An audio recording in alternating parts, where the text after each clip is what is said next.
Boa noite, pessoal.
Pessoal, estão me ouvindo?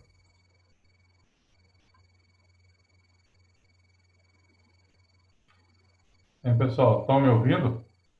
Alguém liga o som aí para ouvir, para saber se vocês estão me ouvindo ou não.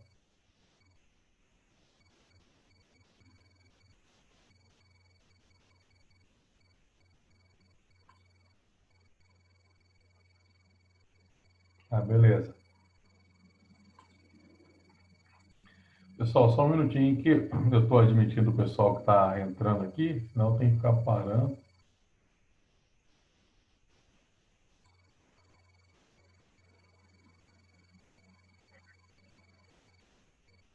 Oi, professor. Oi, tudo bem? Tudo bem, e você? Tudo bem também. Vamos lá para mais uma aula, né? Mais uma sexta-feira. Bora que hoje é sextou, né? É verdade. Vamos lá. Acho que a maioria já está. Deixa eu ver se tem alguém aqui solicitando a entrada.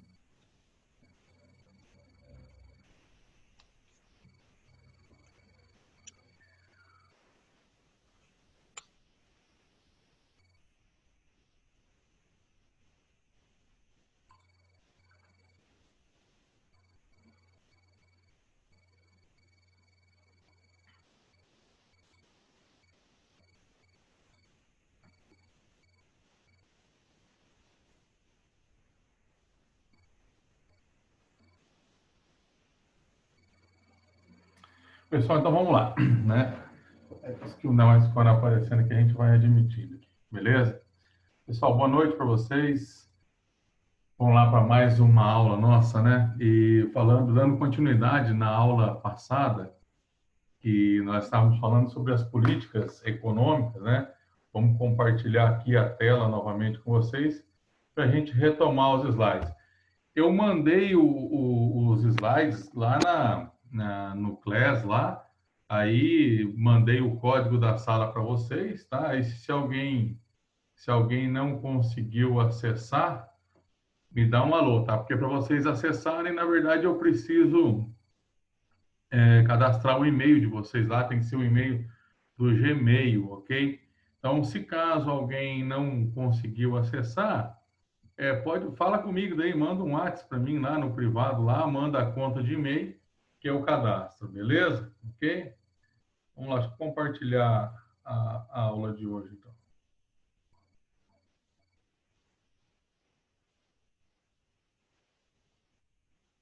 Vocês estão enxergando aí a tela, pessoal?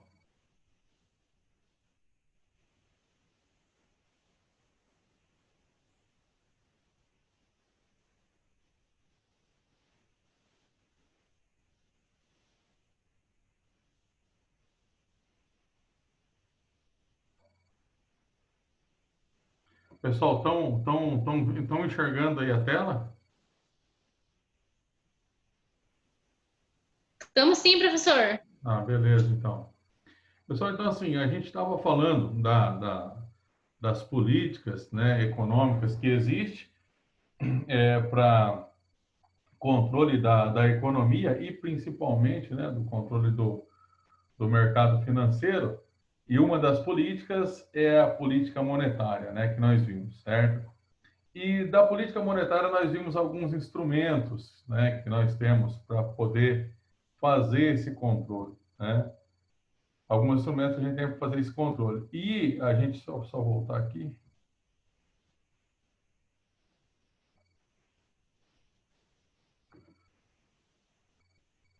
Então, o pessoal entrando ainda, só um minutinho.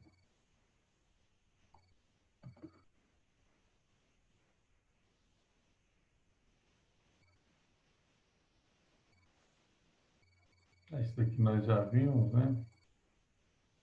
Está meio devagar aqui, a internet pesa um pouco, mas os recolhimentos compulsórios nós falamos, né? Explicamos quais são, né? E de que forma eles são trabalhados né, pelo Banco Central. E aí a gente falou sobre as operações de mercado aberto, né? Que na verdade, quando o governo coloca, então, os títulos da, da dívida pública, né? Na verdade, é uma forma que o governo tem tanto de captar dinheiro, como também é uma forma do governo de, muitas vezes, retirar o dinheiro da economia com esses títulos que ele coloca à venda, uma vez que, a partir do momento que ele coloca esses títulos à venda, numa taxa de juros que é interessante, as pessoas, então, passam a comprar, adquirir esses títulos, né? E deixam de consumir, certo? Aí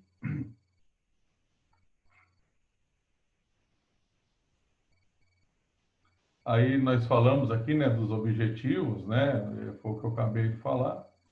E aí a gente vai agora, então, para as operações propriamente ditas. E assim, então, como é que funciona, então, esse mercado aberto? Como é que funciona a venda desses títulos, né? A venda desses títulos ocorre, primeiramente, através do mercado primário, ó, acredito que esteja aparecendo para todo mundo aí, corresponde à negociação direta, deixa eu só minimizar aqui, corresponde à negociação direta e primária entre o emitente dos títulos, né, que é o governo, e os adquirentes. Quem são esses adquirentes? São as instituições financeiras, certo? Então, assim, num primeiro momento, quando o governo emite esses títulos, eu não consigo, eu como pessoa física, mesmo se tivesse uma empresa, ir lá e comprar esse título diretamente. Então, eu tenho que comprar esse título de algum banco, de alguma instituição financeira, ok? E nós vamos ver agora quem são essas instituições que trabalham com esses títulos, né? De que forma isso é feito. Aí no mercado secundário, né? Realiza a transferência ou negociação para terceiro dos títulos adquiridos no mercado primário. Nesse mercado secundário, então, é o momento em que os bancos, né, as instituições financeiras, elas transferem para as pessoas, né? Pode ser pessoas físicas ou jurídicas, né? Empresas também compram. Então, transfere para essas pessoas esses títulos, certo? Tá? Então, como eu havia dito já na aula passada, hoje, em termos de rendimento, os títulos da dívida pública, os títulos do Tesouro, né? Chamam os títulos do Tesouro Direto, são a melhor opção, né? Porque são títulos aí de renda fixa, né? Que você já consegue negociar uma taxa fixa de rendimento, tá? Então, o risco desses títulos é bem pequeno, embora eles tenham um prazo mais longo, aí são de médio e longo prazo, mas o risco é pequeno, comparado ao mercado acionário, né? Que você investe em ações, primeiro que quando você investe em ações, você não tem a certeza de que você vai poder, no futuro, né, transformar essa ação em dinheiro novamente, tá? Porque quando você compra a ação de uma empresa, a empresa não tem obrigação de comprá-la de volta, tá? Então, é diferente dos títulos, porque quando o governo emite título, ele emite, então, com um prazo fixo, né, para poder resgatar. Claro que esse título você pode estar negociando, você pode vender de novo para o banco ou vender para uma outra pessoa e assim sucessivamente, ok? E como é feito, então, essa venda? Essa venda é feita através dos leilões, ó. Utilizam-se para a colocação primária dos títulos públicos que são coordenados pelo Banco Central. Então, a forma do governo vender esses títulos é através de leilão, porque ele coloca, então, um preço mínimo para esses títulos, né? e através desses leilões ele vai tentar alcançar o preço, o melhor preço possível, né, para esses papéis. E os leilões? Bom, eles poderão ser formais, quando permite a participação das instituições financeiras interessadas, tá? E eles poderão ser informais, tá? Aí, quando eles são informais, eles são direcionados para os dealers. O que são os dealers, né? Os dealers são instituições financeiras, são bancos que estão credenciados no Banco Central para poder fazer a compra desses títulos, certo? Tá? Então, os formais, você tem, de certa forma, a participação de todas as instituições financeiras, todos os bancos, e nos informais, somente os dealers participam, ok? Vamos ver o que significa esses termos, né? Então, os termos em inglês são um pouco chatinhos da gente guardar, mas, infelizmente, no mercado financeiro, eles são por demais utilizados, ok? Então, o que são os dealers?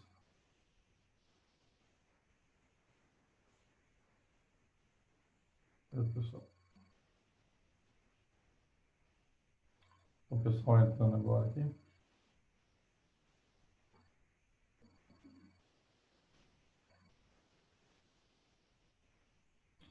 Beleza, o que são os dealers? São instituições financeiras legalmente credenciadas para atuar no mercado em nome do Banco Central, ok? Então, essas instituições, elas conseguem, então, comprar diretamente do governo esses títulos e depois ela vai fazer um repasse, né, para os demais bancos, para as demais instituições. Bom, além dos dealers, tem também os brokers. São corretoras e distribuidoras de títulos e valores imobiliários legalmente habilitados a operar pelo Banco Central, que tem por função básica promover a intermediação dos títulos entre os dealers e os demais agentes de mercado. Ou seja, esses brokers, então, serão corretoras, serão as demais instituições que comprarão, pegarão esses títulos dos dealers, certo? E negociarão esses títulos já lá no mercado secundário, né? Tipo, quando eu estiver comprando um título, provavelmente eu vou estar comprando um título de um broker, tá? E não de um dealer. Tá? Quem compra o título de um dealer é somente uma instituição financeira. Eu, por exemplo, se eu quero comprar um título, né? Aí eu vou comprar de um broker, ok? Eles já atuam, o broker atua já mais no mercado secundário, ok? E aí, overnight, né? Esse termo aqui é muito utilizado até a década de 90, né? Em 91, o overnight ele foi proibido de ser trabalhado, operacionalizado por pessoas físicas, né? Por empresas. Somente os bancos podem trabalhar com operações overnight. O que é uma operação over? Over significa dia, tá? E night, operações que são realizadas de um dia para a noite, como se diz, tá? Então, assim, hoje elas ainda existem, somente os bancos são autorizados a trabalhar com operação overnight, tá? Na operação overnight, a taxa de juros é trabalhada diariamente, tá? A gente não tem uma taxa mensal nem anual, é trabalhada diariamente. Pessoal, só fechar aqui. O cachorro está terrível. São trabalhadas diariamente, ok?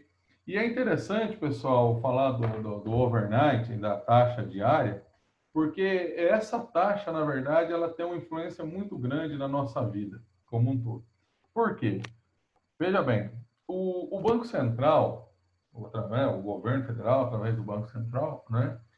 Através do Copom, na verdade, que é o Comitê de Política Monetária, ele estabelece a tal da Selic, né? Que é a taxa básica de juros da economia. Então, essa Selic que o governo estabelece lá, ela é, na verdade, um patamar. Então, hoje está em 2,25, então serve como um base para os bancos não ultrapassarem esses 2,25. Beleza.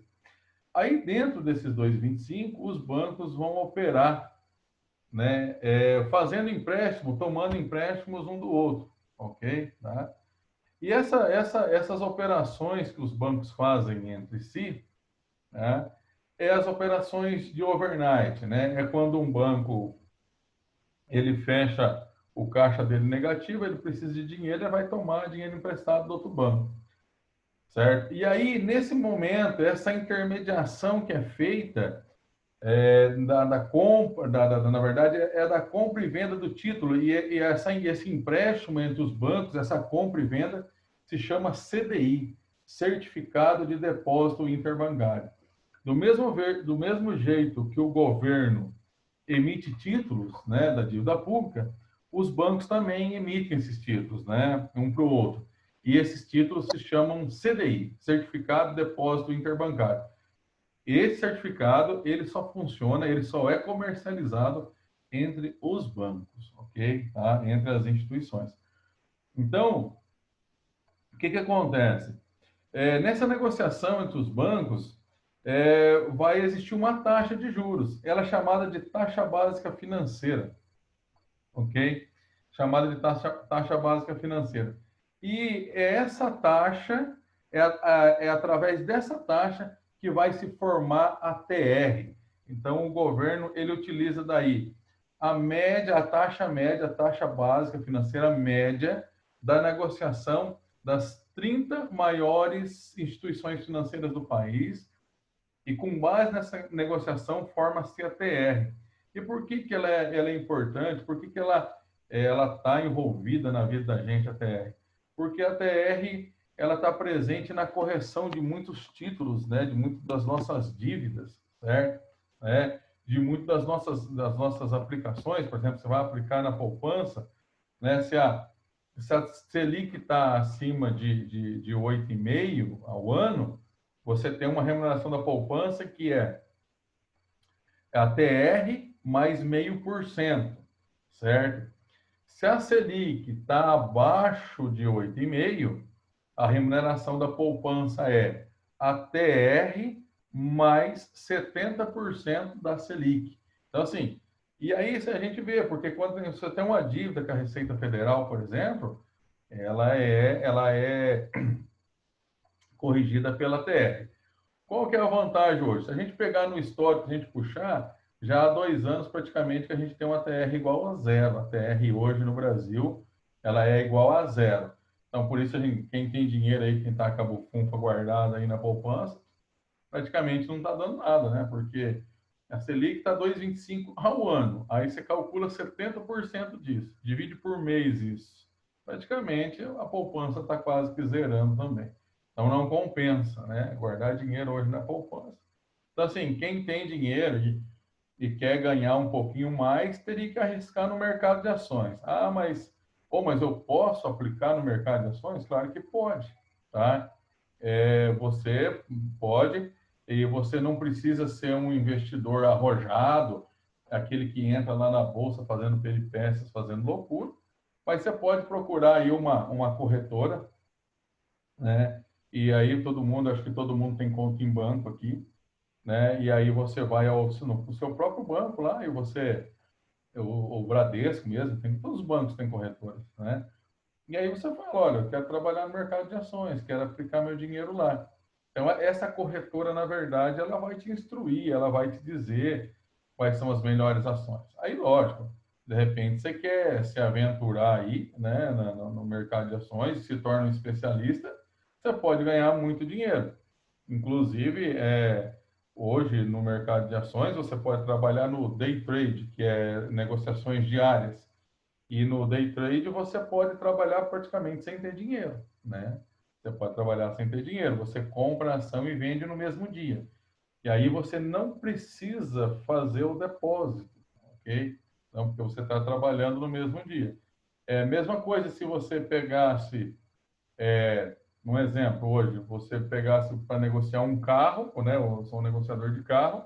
Você vai lá, compra um carro de manhã por 10 mil, por exemplo, mas aí você à tarde você já vende por 15, certo? Né? Ou você deu um cheque lá, né? O cheque não deu nem tempo de cair no banco, né? Você não precisa nem ter saldo para cobrir o cheque, e aí você já vendeu, né? Então, quer dizer, você não precisa ter cobertura, né? Você não precisa ter lastro. Então, hoje é mais interessante, né? Se você tiver um dinheirinho aí, compensa aí você investir no mercado de ações. E é interessante, né? Que com toda essa crise que nós estamos vivendo, com toda essa recessão, né? O dólar também um fator, né? O dólar está alto, né? E o fato da taxa de juros estar muito baixa, as pessoas estão indo tudo para o mercado acionário. Vocês podem ver que a bolsa está tendo crescimentos diários de negociação, né? E o crescimento da bolsa, ele é medido, né, por preço, né? Preço versus volume, tá? Então, quer dizer, não adianta ter um volume de vendas muito grande, mas se for em preço baixo. Então, aquele índice Bovespa é isso. É a quantidade de títulos que foi negociado vezes o preço. Tá? Então, se a quantidade de títulos for grande, mas o preço for baixo, esse índice cai. Se a quantidade de títulos for grande com índice alto, com preço alto, esse índice aumenta. Tá? Então, o índice Bovespa ele é medido dessa forma. Ok? Vamos lá, pessoal. Então, já falei bastante sobre esses títulos. Tá?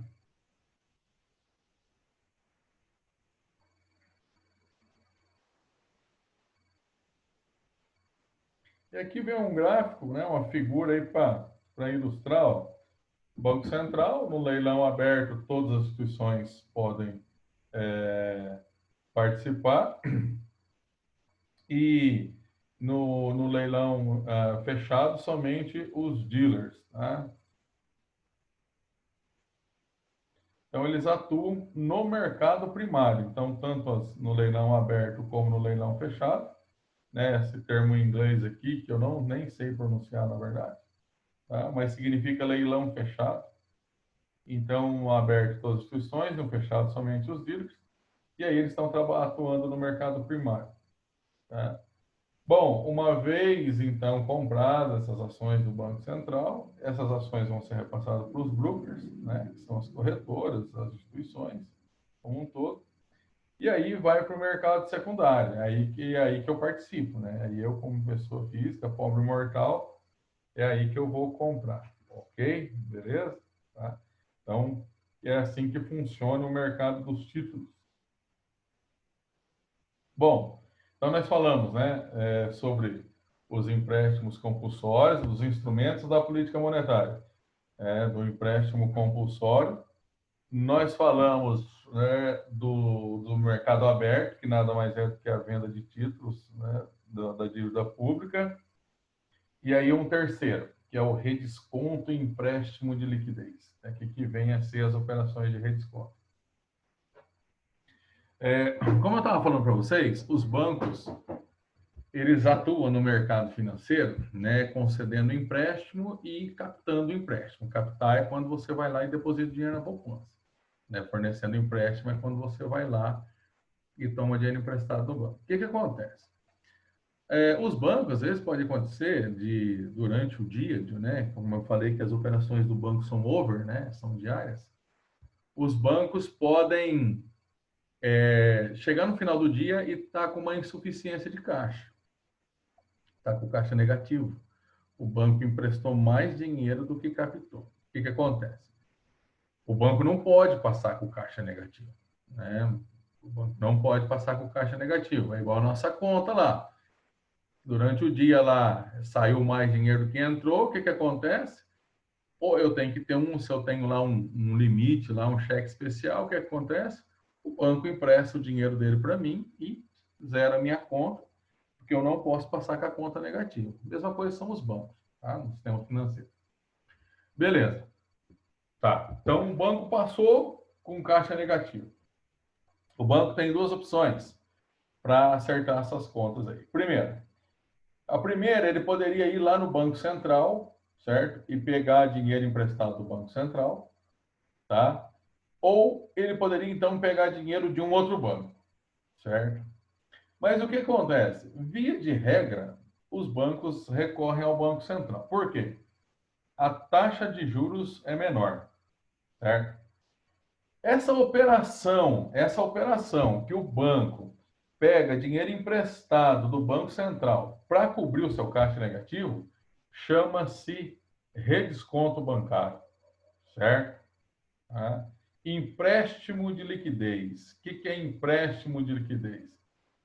Empréstimo de liquidez é aquele empréstimo que você faz, né, para levantar dinheiro para cobrir o seu caixa, ok? Então, essa operação é chamada de redesconto. Aí, o que acontece? O Banco Central, por que ele é um instrumento de política econômica, o redesconto, né? Por que que é? Porque é no redesconto, então o banco vai trabalhar a taxa e vai trabalhar a quantidade de dinheiro que os bancos podem pegar. Então, o que acontece? Quando o Banco Central não quer que os bancos fiquem emprestando dinheiro, tipo, está com inflação alta, o povo está consumindo e os bancos estão emprestando dinheiro e o povo está consumindo, está virando uma bola de neve. O que o Banco Central faz? Ele vai lá e aumenta essa taxa de juros. Por quê? Porque às vezes pode ser que o banco tenha emprestado dinheiro para mim, por exemplo, a 5% ao ano ou 10% ao ano, tá? E aí, quando ele vai pegar o dinheiro emprestado lá do Banco Central para cobrir o seu caixa, essa taxa acaba sendo maior, né? E aí não compensa, o banco vai ficar no prejuízo. Então, assim, essa taxa de redesconto, o Banco Central trabalha dessa forma. E quando o Banco Central quer que os bancos, né, encham aí o mercado de dinheiro, concedam os empréstimos para o pessoal, o Banco Central, então, baixa essa taxa, certo? O Banco Central baixa essa taxa. Então, assim, essa operação de redesconto seria isso. Mas lembrando que os bancos, né, como eu estava falando lá atrás, que eu estava falando das operações de overnight, os bancos, eles não tomam dinheiro emprestado só do Banco Central, eles também emprestam dinheiro entre si, certo?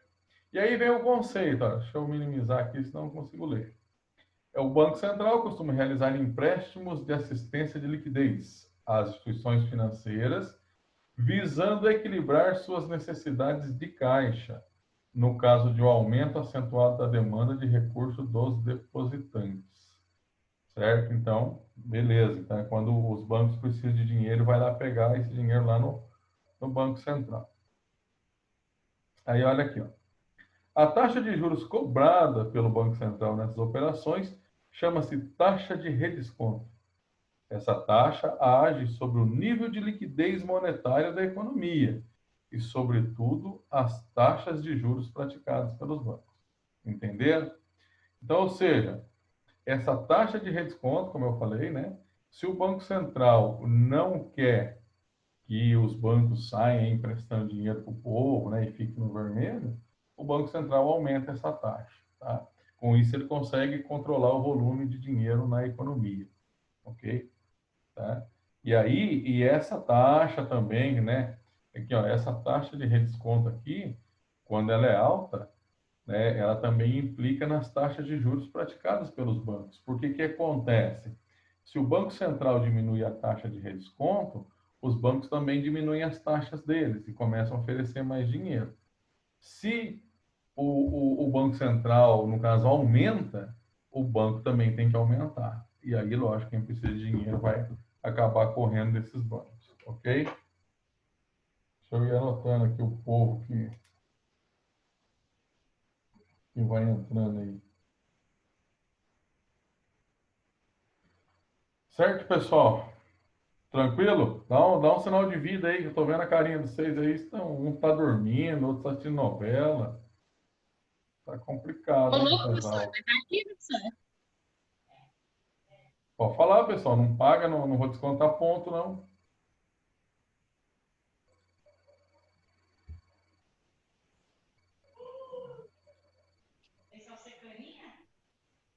Pessoal, então olha aqui, ó. O redesconto bancário e o empréstimo de liquidez. E o que ele é? Ó, o redesconto permite reduzir ou expandir M1. O que é M1? Ó, M1 é um meio de pagamento, certo? No M1, porque assim são vários, tem M1, M2, M3, M4 e assim vai. O M1 é o mais importante. Olha, pessoal, a reunião vai acabar em 10 minutos. É brincadeira isso. Não dá nem tempo de começar a falar. Só que a gente se empolga um pouco.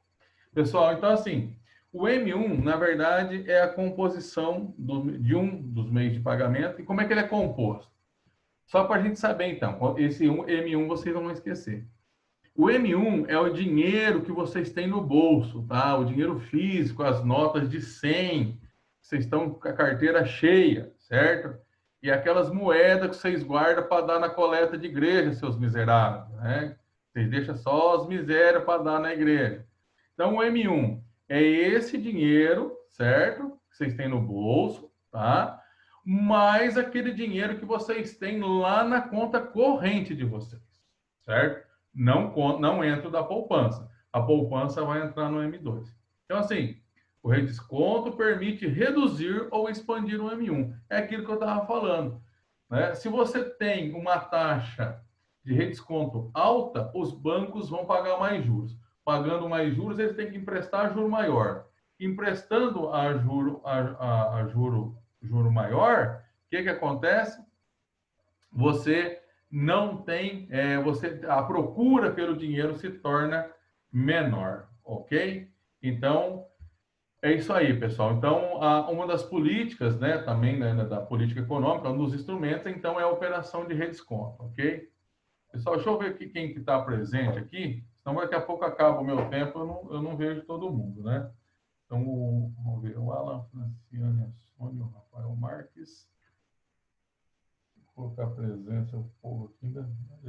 É pouco tempo, a gente colocando presença perde mais tempo ainda. Marielle, Ana Tereza, Marcos, Jonathan Godoy, João Costa, tá aqui, Tainá, tá aqui.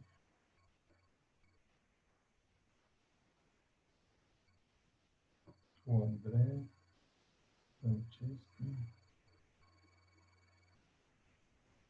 Larissa, Tamires França,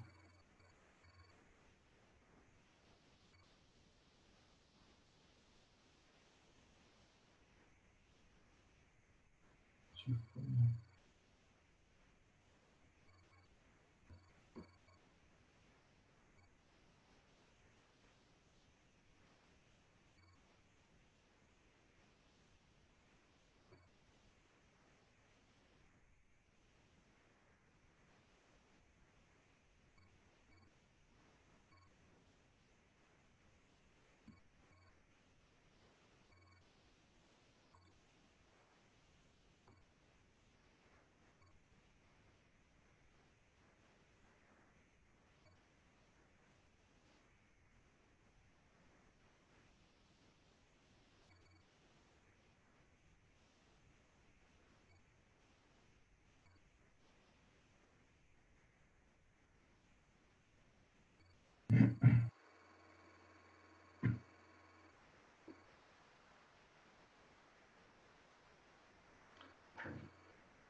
Beleza, pessoal. Então é o seguinte, né? Tá aqui já, consegui colocar a presença para todo mundo, tá?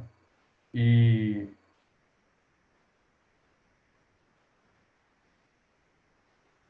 consegui colocar a presença para todo mundo. E aí, está terminando o nosso... Sumiu minha tela. A gente, infelizmente, o tempo nosso é muito curto, os 40 minutos não dá tempo para nada, praticamente, né? Mas é a regra, né? A gente vai trabalhando assim, beleza? Então, assim, para a gente fechar aqui, né? Eu falei, né? O que acontece, né? Para reduzir, então, essa quantidade de moeda, o governo aumenta essa taxa de redesconto, o governo pode reduzir os prazos de resgate, né? Ou seja, o banco, a partir do momento que ele toma o dinheiro emprestado, o banco pode reduzir o prazo para o banco devolver o dinheiro para o governo. O Banco Central pode reduzir os limites operacionais, certo? Né? O limite operacional é a quantidade de dinheiro que o Banco Central pode emprestar para a instituição. E o Banco Central também pode colocar uma maior restrição sobre os títulos redescontáveis. Porque o que acontece? os bancos tomarem dinheiro emprestado do Banco Central nessas operações, é preciso que esses bancos deem garantia, certo? E qual que é a garantia que esses bancos dão? A garantia são títulos, certo? São títulos da dívida pública, pode ser títulos, né, os CDIs, títulos que são de outros bancos, né? Enfim, né? São vários títulos que podem ser negociados com o Banco Central. Então, o que que o Banco Central faz? Ele pode colocar uma restrição. Não, seguinte, operação de redesconto somente com títulos públicos, né, do governo federal, tá? Então, pessoal, seria por aí, tá? Seria por aí. Então, essa é uma forma do governo reduzir, então, esse M1, né, que é esse dinheiro que eu falei para vocês. E para aumentar esse M1, né, ele vai fazer totalmente o contrário, né? Ele vai reduzir a taxa de redesconto, ele vai aumentar o prazo de resgate, ele vai aumentar os limites, certo? E vai diminuir essa restrição com relação a títulos, ok? Pessoal, é o seguinte, como vocês já sabem, a gente está trabalhando aqui, o pessoal quase não está conversando, não está chamando, não está perguntando, mas assim, vocês já estão com esses slides aí, já mandei para vocês, está lá na sala do Class lá. Como eu falei, aí assim, vai parar aqui a aula pelo Zoom, tá? Mas a gente continua, então eu continuo com vocês aí até 8h40, né? Que é seria o nosso horário se tivesse aula presencial para sanar qualquer dúvida aí, né? Então, tipo, você tá olhando aí esses slides, não entendeu qualquer coisa, o professor falou rápido demais, então temos de anotar. É só perguntar, daí eu vou estar aqui com o Zap aberto aqui, certo? Daí a gente vai se falando, beleza? Falta 2 minutos para encerrar a reunião. Aí o que acontece? Não, se a taxa de redesconto ela é menor do que a taxa de mercado, o que acontece? Olha lá, as instituições financeiras são incentivadas a elevar a oferta de crédito. Então, lógico, né? Se o juro que o Banco Central está cobrando do banco privado é menor do que a taxa que esse banco está cobrando minha, é claro que ele vai aumentar a oferta de dinheiro por parte desse banco. E se essa taxa de redesconto ela é maior do que a taxa de mercado, né? Olha lá, só a gente cortar o sinalzinho aqui, ela é maior do que a taxa de mercado, aí o que acontece? As instituições financeiras são incentivadas a reduzir a oferta de crédito, ok? Então, essas são as regras do mercado financeiro. Pessoal, aí vem a política fiscal, né? Então, nós falamos aí, primeiramente, da política econômica, certo? E agora também, das políticas econômicas, nós falamos da política monetária. E agora a gente vai entrar, vou dar aqui uma breve introdução na política fiscal, e aí a próxima aula a gente continua falando sobre ela. Pessoal, a política fiscal, né, olha aqui, centraliza suas preocupações nos gastos do setor público e nos impostos cobrados da sociedade. Política fiscal, ela controla somente duas coisas: a arrecadação e os gastos do governo, certo? Então, assim, o que acontece? A arrecadação e gastos têm que ser equacionados, tem que estar no mesmo patamar, tá?